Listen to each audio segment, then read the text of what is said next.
Hi guys, and welcome back to another Let's Build episode.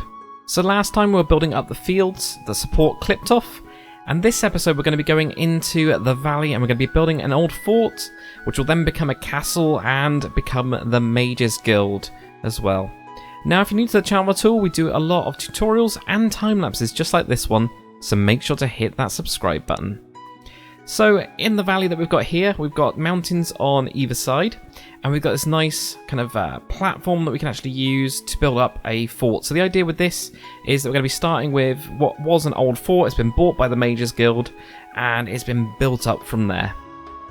So for the actual design itself, I wanted to start with really basic 4 towers, and then at some point an extension has been added on to the main structure. So all of the magenta wool, that's just been placed down as the stone brick layer. So the original build, of course, restored perfectly by the Mage's Guild. And then on top of that, they started to build with wood and also with, wattle and daub. So that's where we're going to get this kind of white color coming in. But I've decided to do it in orange wool. As you guys know, I always like my colored wools. So use those as masks with World Edit. So the idea, being that they've extended to build up the college, build up their guild hall.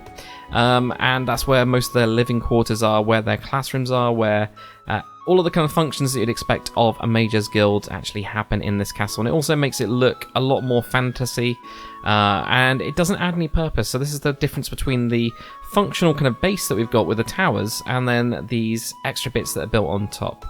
So the other part of it was building up the roofs, so I just decided to try out 2 different styles. One was just being quite pointed, and the other one I decided to try and actually go for a wizard's hat. It was much more difficult to actually get the shape right, but of course the wizard's hat won for a Mage's Guild. It's always going to. It looks a lot more interesting, and then I had to just replicate that on a smaller tower and also on the bigger tower that we've got here.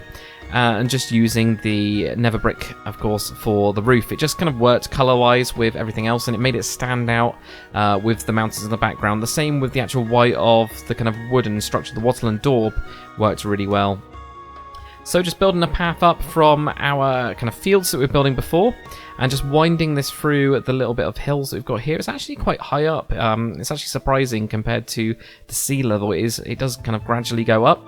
And just kind of like connecting that all up to the main castle. Now, because it was an old fort, I decided actually they would more than likely build some walls around this. So I decided to build a couple base walls on this area because we had this raised area. It really worked quite nicely.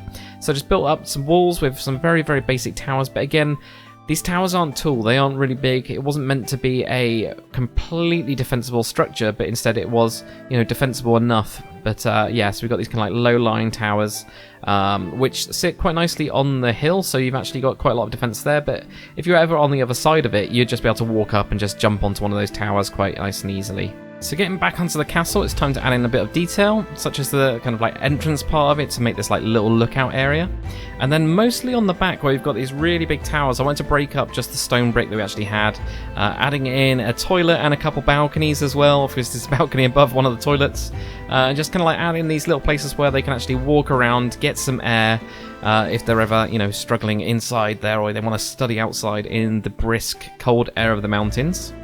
Now, interestingly, this part, I just kind of looked at this area and I just thought, I've got to do something here. So I decided to build something a little bit different, something I've never built before, which is a small wizards arena, wizards and witches arena, where they can actually fight and do kind of like spell casting against each other. I can just imagine that actually happening, and they actually try and fight. So played around with a couple different colours and decided to go with, in the end, the good old red versus blue. So we've actually got this in an area here. They'd stand in here and they'd cast spells at each other, and perhaps we even have a tournament ongoing at the minute where everybody from the island or surrounding islands has actually come to partake in a bit of a friendly competition to actually battle it out. So here we have the finished build with the base walls that we've got from the old fort, which have been restored by the Mage's Guild.